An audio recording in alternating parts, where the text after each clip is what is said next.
I can't do this video. Yeah, you can. Now that one is the worst one. What? Don't touch your eyes! What have you done to me, man? In this video, I'm going to be trying the hottest sauces known to man. And as you know, I am not a spicy chungus. I can't handle my heat. I've got Elle once more behind the camera asking me questions as I go through this. Shout out to Air Up as well for sponsoring this video. As always, need to hydrate to offset the hotness. And yeah, let's go. Every wing right here has been infused with the sauce. Elle has prepared this incredibly. So every wing has got scrumptious levels of sauce. I'm not a cook. You see me cook on YouTube, I can't do it. This being the softest, to this being the hottest, okay? So I'm gonna try every single one, and here they are. Okay, so you got questions for me today? I do. You do? You know us? We are absolutely not. Okay. We will go ahead and take a bite first. Really? Yes, dive in. I'm not here all day. Where did the name Randolph come from? No napkins. None. None. Okay. You're not allowed? No, you can. There's some back there, actually. It's okay. Okay, slight detour. Where did the name Randolph come from? Where did the name Randolph? My name's Andrew, and then it goes to Andy. And at school, we used to go to year 8 camp, and my friends used to call me Randy Dog. They used to run around barking. Why'd they call you Randy Dog, though? I was a horny little kid. I wasn't. I used to go around going, Randy Dog. And then one of my friends called me Randolph. So you kind of came up with Randy then? Nah, they did. My friend George, there's a guy called George at my school, called me Randy Dog, then called me Randolph. It just stuck. Can I call you Andy? No. No one can call me that. Hey Andy, what got you into Pokemon originally? What got me into Pokemon? My mum. Why you made that weird now? Yeah, my mum slid into my DMs when I was like 6. I was doing the music, I was doing the diss tracks with Deji. I was getting really depressed because there's a lot of like beef, a lot of hate going around. So I was like, I want something to just like relax into. So I did Pokemon as a way to just like open packs. And then my wife Laura started editing the videos. She was like, I'll edit for you. I was like, you can't edit, you're not good enough. And then she proved me wrong, which was good. And then I needed cards to sell because I had too many, so I just sold them, and then it just grew and grew and grew. So the ranch is just to make it like, easier for me. I mean, it kind of cools off the wing in a way. Yeah. It's also a flavored thing, though. I'll have them first, and then depending on how spicy they are, I'll lend it. Yes, if they're not too spicy, I'm gonna start putting sauces on top of them. Okay. Let's try. Who decided to do the What's Good podcast? I always wanted to do a podcast, always. I'm a big fan of them, even though I can't talk very well. And I was with Simon in his room, and he was like, I've always wanted, I want to do a podcast, but I don't know who to do one with. So I was like, I'll do it with you. And that was it. Like 5 seconds. Who named it? He always says he didn't name it, but he did, and I hated the name. I hated it. I was like, Sam, this is awful. We can't use it, but now it works. It's like, when you got a name for that long, it doesn't really matter. How did he come up with it? It was just like you were having a casual conversation. It's like, it was more like what's good. So like, it wasn't like, no, it wasn't like that. It was like, what is good?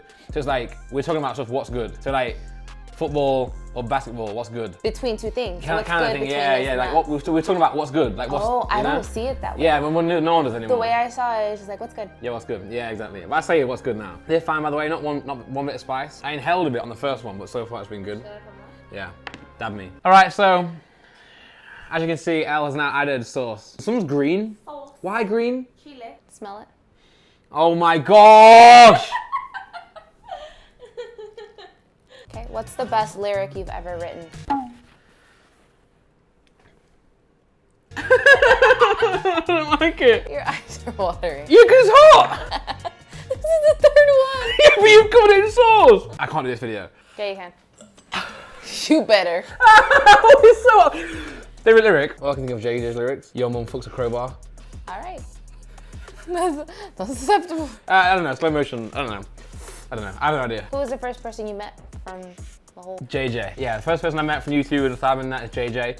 We used to talk online. So on YouTube, you remember MySpace? Yeah. You used to be able to put like backgrounds on YouTube. He had a gold banner, KSI LGBT, and I messaged him saying, you got a sick banner, love it, where'd you get it from? And he was like, I love your music, can I have your music? And he used to put my music behind his FIFA videos and his Call of Duty videos. MySpace.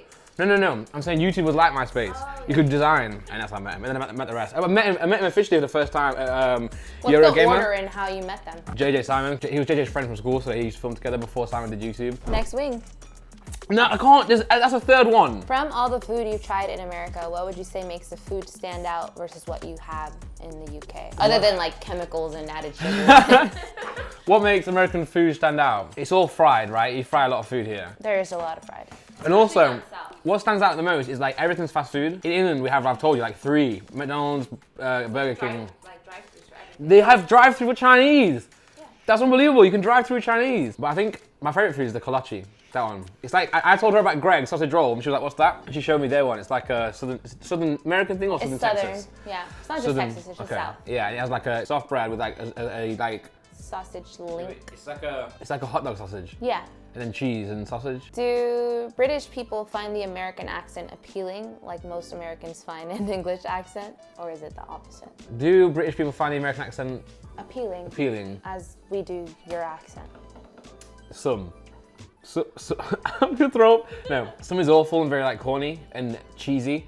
But I think what you guys say is more cheesy than the accent. But now we find it appealing, but we also find it very cringe. It's a fine line. Some is very good, some is very bad. How do people you grew up with treat you as you continue to grow within the industry? How do people I grew up with treat me now? Yeah. Fine, because those who I'm friends with, good friends with, I'm still great friends with. But I bet some that I went to school with probably don't like it. Or find it cringe. Like your success. Yeah, maybe. Why do you think that? Maybe they think it wasn't deserved, because like they might have like worked really hard at uni, might have worked really hard at college and school. And I just kind of like fluked through it. A lot of us fluked through. We know we work hard, right? But a lot of people don't think that. So I imagine they probably like despise it or think, why not them? But for me, in my personal experience, my friends have been great. You could use one form of social media for the rest of your life. What would it be and why? It used to be Twitter, which is very controversial. Because Twitter is the worst one for like hate messages. It's really bad. You get a lot of hate on there because people can be anonymous very easily. TikTok. But TikTok's bad because my attention span's so bad now because of TikTok. If it doesn't entertain me, it's gone. But TikTok would be the one that's the biggest for wanting growth, right? Yeah, you can grow a lot on TikTok, like a lot of like opportunities. The algorithm's really good, but they also take all your data. China, take all your data, so that's really bad. But fuck it, I don't care. Memes. What would you say is one of the best and worst things that can happen to someone as they grow? Like as their name grows, as their business, as their work, you know? Well, the best thing is you feel accomplished.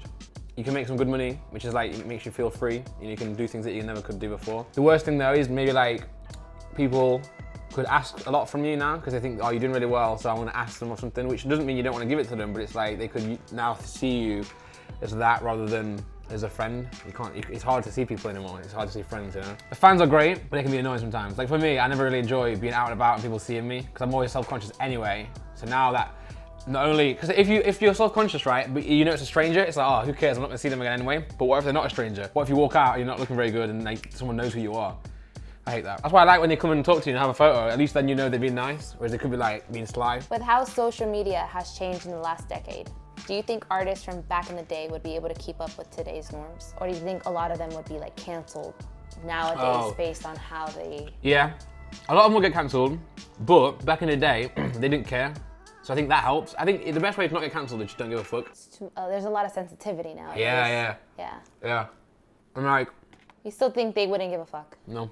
Like Eminem, wouldn't give a fuck. And most music was for a reason, but like NWA, that was for a reason, right? It's like yeah, so that's fine. But I think nowadays it's different, man. I think like, you cannot get cancelled as long as you believe in what you're saying, as long as you don't like take it to, if you're going to attack someone, that's bad. But if you're just saying something, you still have to have like freedom of speech in that. Now that one is the worst one. How would you describe British diss tracks? What have you done to me, man?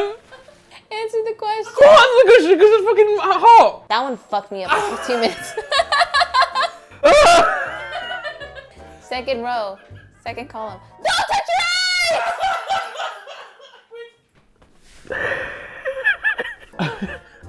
eyes!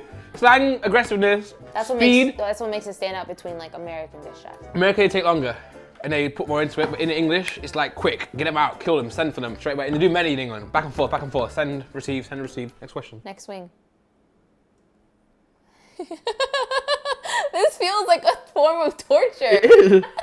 Alright, thank you to Air Up for sponsoring this video. Air Up is a water bottle that you can get that is regular water, but you put these tabs on, okay? For example, watermelon and orangeade, okay? My nose is just running. Air Up, so you put the tab on, and if it's lifted up like this, you drink it.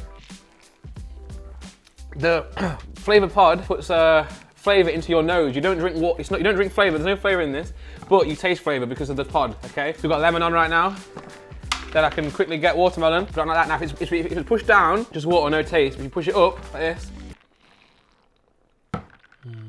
you get watermelon, okay? So you get different flavor.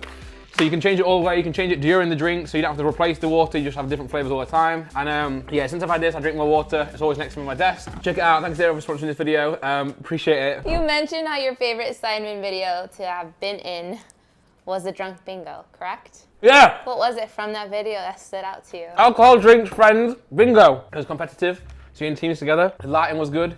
And it was like cocktails. There was like an actual event. So it's like a place you go to in London, Hajingo, and they were giving you like drinks, cocktails, like little plates.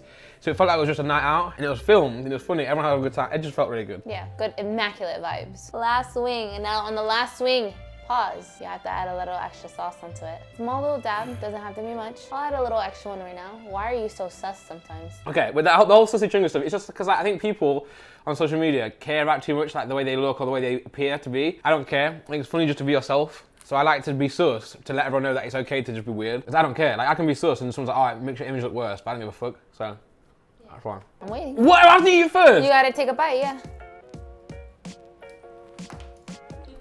Oh my god! There's a lot of people who are constantly wanting to dictate where your music should go, how you should rap, what your sound should be like, or how you should behave in public or, you know, within closed doors. What would be your criticism about the music industry? It's too calculated, everything's planned out. The artists people work with can never even meet each other anymore. But it's like, you're gonna go together, so make a song in your own room, put it together. No talking, no collaboration. Not like being in a room like we are. Yeah. But like even your sound and stuff, how they want to change. Like let's say you think you have a certain sound and you're like, I want to go this way. But then your managers or your agents or whoever else is like, no, you need to change. I know JJ didn't want to put his song out called The Holiday. I thought it was too soft, and that was his biggest song. In that instance, he did well there because it did really well. So sometimes the agents and managers are correct and all right, but if you really want to have a certain sound and you want your music to be a certain way, you should stand your ground. Not in JJ's case, but in my case, you can't tell me what to do. So I'd hate that. But yeah. But no, thanks for watching. It was a pleasure to do this. Check out Air Up, thanks for sponsoring the video. And I'm gonna go and cry. How long will I be spicy for? A while more. Until you shit it out. Oh no. All right, bye. Thank you. Later.